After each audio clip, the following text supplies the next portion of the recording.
update in terms of what went on in Lytton Park and Allenby for freehold properties. I'm comparing the first 7 months of 2026 to the first 7 months of prior years.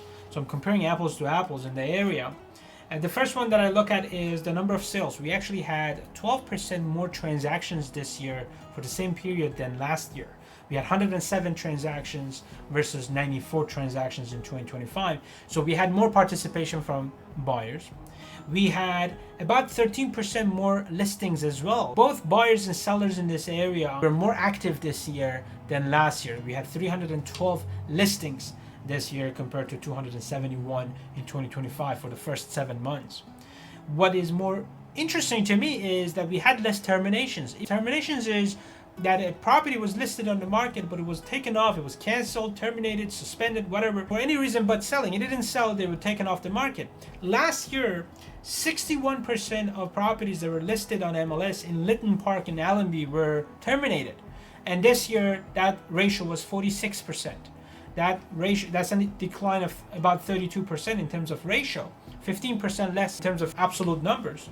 And that tells me that properties that are being listed on the market, they're being priced more accurately. That's why they're being terminated less.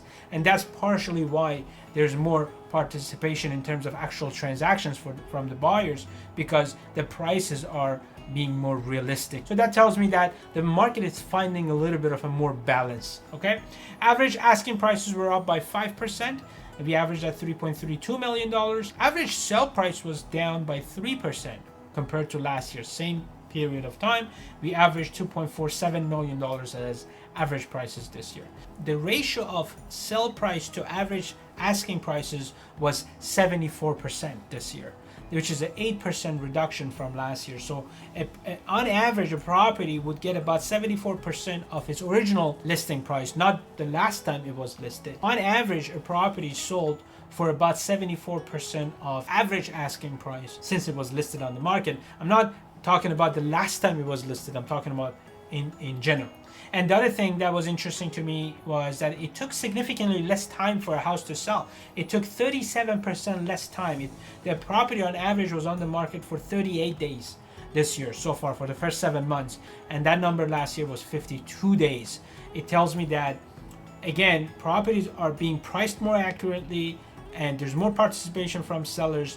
This is a movement in the right direction, where we had one of the highest days on market in 2025. A market that is heading towards a more balanced environment would experience these changes.